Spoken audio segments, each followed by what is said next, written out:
الحمد لله رب العالمين والصلاة والسلام على سيد الأنبياء والمرسلين سيدنا ونبينا ومولانا محمد وعلى آله وأصحابه أجمعين. أما بعد فأعوذ بالله من الشيطان الرجيم. بسم الله الرحمن الرحيم. وأما بنعمة ربك فحدث. صدق الله العلي العظيم. محترم صدر اجلاس حضرت ناظم مومی مولانا محمد شاہد صاحب، اساتذہ گرامی قدر مہمانان اعظام اور طلبہ عزیز، آج کا دن مدرسہ مدارالعلوم سہارنپور کی تاریخ میں ایک ذرّی دن ہے، انتہائی خوشگوار اور مسرت لمحہ ہے کہ حدیث نبوی علیہ صاحب الصلاۃ والسلام کے تعلق سے جس عظیم خدمت کی اللہ تعالیٰ نے اس ادارے کو توفیق عطا فرمائی، اس کی شکر گزاری اور اس کے تعارف اور اس خدمت کو مزید بارآور اور مفید بنانے کے لیے یہ اجلاس منعقد کیا گیا ہے۔ ایک ہے علم حدیث درایتاً اور ایک روایتاً۔ ہمارے مدارس میں عام طور پر درس نظامی کی تکمیل دورہ حدیث شریف کی شکل میں ہوتی ہے، جس میں اگرچہ حسب گنجائش 6 سے لے کر 10 تک کتابیں پڑھائی جاتی ہیں، لیکن عموماً ان کتابوں کے دوران درس گفتگو کا محور فقہی نقطہ نظر ہوتا ہے۔ یوں کہہ سکتے ہیں کہ دور حدیث میں پڑھائی جانے والی کتابوں کو درایتاً پڑھایا جاتا ہے اور وہ فقہ حدیث کا عنوان بننے کی مستحق ہے۔ ان مسائل میں ائمہ مجتہدین کے کیا اختلافات ہیں، کیا دلائل ہیں، ہمارے نزدیک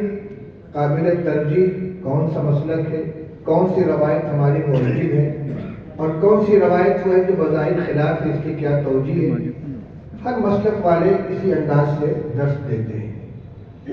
لیکن فن حدیث کا جو باقی حصہ ہے، جو اصل علم الحدیث کا خلاصہ ہے، اس کا مرکزی حصہ ہے، یعنی اسماء الرجال، طبقات روات، جرح و تعدیل، مدارس الروات، محدثین کے خود اپنے مراتب، جرح و تعدیل کے جو درجات ہیں، اختلاف کی شکل میں تطبیق یا ترجیح کی کیا شکل ہو، جو مجموعہ حدیث ہیں ان کے کیا درجے ہیں، یہ بہت سے مباحث ہیں۔ اسی طرح اصول حدیث سے متعلق ہمارے نصاب تعلیم میں صرف شرح نخبۃ الفکر پڑھائی جاتی ہے، باقی فتح المغیث ہے، علوم الحدیث ہے اور حدیث اصول حدیث کی دوسری کتابیں ہیں۔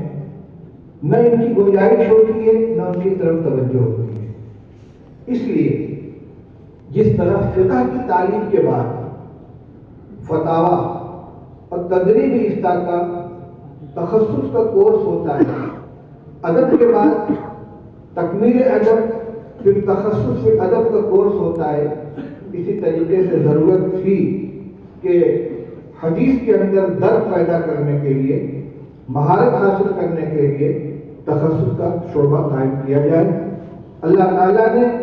اس میں اولیت کا صحرا مدرسہ مدارالعلوم کو عطا فرمایا۔ اگرچہ بعد میں مرکزی مدارس میں اور جگہ بھی یہ شعبہ قائم کیا گیا، لیکن الفضل للمتقدمین اس کا اعتراف کرنا پڑے گا۔ حضرت مولانا زین العابدین صاحب نور اللہ مرقدہ اگر آج مجمع میں موجود ہوتے تو بے شک بہت خوش ہوتے۔ آج ان کے صاحبزادے ہمارے سامنے بیٹھے ہوئے ہیں اور یہ اتنی خدمات ہو رہی کہ یقیناً کہ ان کے لیے صدقہ جاریہ بنیں گی۔ ایک بات مجھے ان فضلاء سے عرض کرنی ہے کہ جنہوں نے مدرسہ مدارالعلوم کے شعبہ تخصص حدیث سے استفادہ کیا ہے اور یہاں سے فارغ ہونے کے بعد اپنے اپنے مقام پر خدمت میں لگے ہوئے ہیں۔ عرض یہ کرنا ہے کہ کوئی اعلیٰ سے اعلیٰ فن آپ نے حاصل کر لیا ہو، کسی فن میں تخصص کر لیا ہو، لیکن اگر اس کی مزاولت اور ممارست باقی نہیں ہے تو اس میں بدترتیب اضمحلال آتا چلا جاتا ہے۔ آپ نے فقہ کی کتابیں پڑھی ہیں، سیرابی بھی پڑھی ہوگی، لیکن جن لوگوں کا فقہ و فتاوی سے تعلق نہیں ہے، آج ان کے سامنے کوئی میراث کا مسئلہ رکھ دیا جائے اور پڑھے تو ان کو 20 سال ہو گیا ہے تو شاید بہت سہولت کے ساتھ وہ مسئلے کو حل نہ کر پائے۔ حالانکہ پڑھنے کے زمانے میں انہوں نے 100% نمبر حاصل کیا ہوگا، تخریجیں کی ہوں گی، مسائل بنائے ہوں گے، لیکن مداخلت نہ ہونے کی وجہ سے وہ تعلق چھوٹ گیا۔ اچھا سے اچھا حافظ ہے، اگر وہ دور نہ کر رہا ہو قرآن پاک اس کے سینے سے نکل جائے گا۔ رسول اللہ صلی اللہ علیہ وسلم نے ارشاد فرمایا ہے تعاہدوا ھذا القرآن فإنه أشد تفصيلا من صدور الرجال من الإبل في عمرها، اور فرمایا کہ نہ مسئلہ ھذا القرآن كمثل صاحب الإبل المعقلة إن عاهد عليها أمسكها وإن تركها ذهبت، تو كما قال رسول اللہ صلی اللہ علیہ وسلم۔ جب قرآن عزیز جس کی حفاظت کا اللہ نے وعدہ فرمایا اور جس کی حفاظت یقیناً نبی کریم صلی اللہ علیہ وسلم کی امت میں ہونے کی کرامت اور آپ کو یہ معجزہ ہے، جب اس کے اندر بے اعتنائی کی وجہ سے کمزوری پیدا ہو جاتی ہے تو ہمارے یہ فضلا جنہوں نے بڑی محنت سے 2 سال خرچ کر کے اس فن میں تخصص حاصل کیا ہے،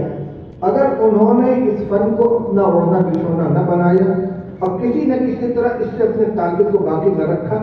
تو وہ تخصص صرف سڑک تک محدود ہو کر رہ جائے گا۔ اس لیے اپنے اساتذہ سے، اپنے مربیان سے جن کے زیر تربیت رہ کر تخصص کا یہ سنہرا موقع آپ کو ملا ہے، ان سے رابطہ کر کے ان سے مشورہ لے کے اپنے لیے کوئی نہ کوئی کام تجویز کریں، کوئی نہ کوئی موضوع تلاش کریں۔ جیسے ڈاکٹریٹ کرتے ہیں اس کالج یونیورسٹیوں کے اندر کوئی ایک موضوع لے لیتے اس کی تیاری کرتے ہیں، اسی طریقے سے آپ حدیث کی روایت حدیث کے مطابق کسی مخصوص حدیث یا کسی موضوع سے متعلق احادیث، ان کے متون کی تحقیق، ان کے درجات کی تعلیم، ان کے روایت کی تحقیق، اس پر کام کریں اور یہ یقیناً آپ کا ایک کارنامہ ہوگا اور آپ کے لیے اور آپ کے مرکز علم کے لیے، آپ کے مادر علمی کے لیے نیک نامی کا ذریعہ بنے گا۔ آج کے دور میں جو عصری یونیورسٹیاں ہیں، میں انگریزی اسکول کی بات نہیں کر رہا ہوں، عرب ممالک کے اندر، سعودیہ میں، خلیج کے اندر، امارات وغیرہ میں، آج کمپیوٹر پر بیٹھ کے کتاب لوڈ کی، یہاں سے وہاں سے نقل کیا، اس کے بعد ڈاکٹر صاحب بن گئے، ایک کتاب سامنے آ گئی۔ آپ کو جو انداز سکھایا گیا ہے، ہمارے بزرگوں کا جو طریقہ رہا ہے، اپنی ذاتی محنت سے، اپنے مطالعہ کے ذریعے چیزوں کا حفظ کرنا ہے۔ میں آپ کو مثال دیتا ہوں، محدث کبیر حضرت مولانا حبیب الرحمان صاحب عالم نظر اللہ مرتضی، انہوں نے جس زمانے میں مصنف عبدالرزاق کی، المطالب العالیہ کی، مستدرک حمیدی کی، سنن سعید بن منصور کی، مصنف ابن ابی شیبہ کی تحقیقات کی ہیں، وہ نہ کمپیوٹر جانتے تھے، نہ کمپیوٹر سے چلانا جانتے تھے، نہ مکتبہ شاملہ کو اس زمانے میں وجود تھا۔ پانی پتا پانی کیا ہے، شب و روز جاتے ہیں، محنت کی ہے، اللہ نے قوت حافظہ اسی طرح کا عطا فرمایا تھا۔ تو یہ کہیں سے یہاں سے وہاں سے لے کر ڈاکٹر بن جانا تو بہت آسان ہے، لیکن اساتذہ کی نگرانی میں آپ نے جو اپنے اندر علم حاصل کیا ہے، معلومات نہیں کہہ رہا ہوں، جو علم حاصل کیا ہے، جو ملکہ پیدا کیا ہے، اس ملکہ کو زندہ رکھنے کے لیے اور مزید ترقی دینے کے لیے آپ اسے کام لیتے رہیں۔ کچھ دنوں میں مختصر صحیح آپ کو کوئی کارنامہ سامنے آئے، پھر آپ اپنے اساتذہ کے سامنے پیش کریں، ان کی نگرانی میں تیار کریں، ان سے اس کے اوپر تائید کروائیں اور کوئی ایسا انوکھا ایسا موضوع اختیار کریں، ایسی تحقیق سامنے لے آئیں کہ جس پر اب تک کام نہ ہوا ہو۔ اللہ تعالیٰ آج کی اس اجلاس کو جو ہے کامیاب فرمائے اور خدا کرے یہ جامعہ کے اگلے سفر کے لیے راستے کی منزل بنے اور مزید ادارے کو اپنے کام کو آگے بڑھانے کا اور ان کے جو ذمہ دار ہیں، ہمارے سرپرستان ہیں، ان کو اللہ تعالیٰ مزید حوصلہ عطا فرمائے، برکت عطا فرمائے۔ ادھر چند سالوں میں قریب کے سالوں میں جس رفتار سے ہمارے اکابر اور مشائخ دنیا سے رخصت ہوئے ہیں، دارالعلوم دیوبند ہو یا مدارس سہارنپور ہو، حضرت شیخ یونس رحمۃ اللہ علیہ، حضرت مولانا سلمان صاحب رحمۃ اللہ علیہ، حضرت مولانا طلحہ صاحب رحمۃ اللہ علیہ، ایک ایک کر کے چلے جا رہے ہیں۔ دارالعلوم دیوبند میں حضرت مولانا عبدالحق صاحب، حضرت مولانا حبیب الرحمان صاحب، حضرت قاری عثمان صاحب، حضرت مفتی سعید صاحب اور دیگر ندوۃ العلماء کے کئی بڑے اساتذہ دنیا سے رخصت ہو گئے۔ اس قحط و تجارت کے زمانے میں اگر نئے افراد تیار نہیں ہوں گے تو امت بہت پیچھے چلی جائے گی۔ کب برنا موضوع دوبارہ یہی طریقہ رہا ہے کہ بڑے آہستہ آہستہ رخصت ہوتے چلے جاتے ہیں اور چھوٹے ان کی جگہ لیتے ہیں۔ اللہ تعالیٰ اس کی توفیق عطا فرمائے۔ مجھے تو شاید بولنے کی ہمت نہ پڑتی کیونکہ کھانسی صبح سے بہت آ رہی ہے، لیکن اس مجلس کی برکت سے الحمدللہ درمیان میں ایک بھی کھانسی نہیں آئی اور بات پوری ہو گئی۔ اللہ تعالیٰ میرے حاضر کو بھی قبول فرمائے اور اس مجلس کو بھی مفید بنائے۔ وآخر دعوانا الحمدللہ رب العالمین۔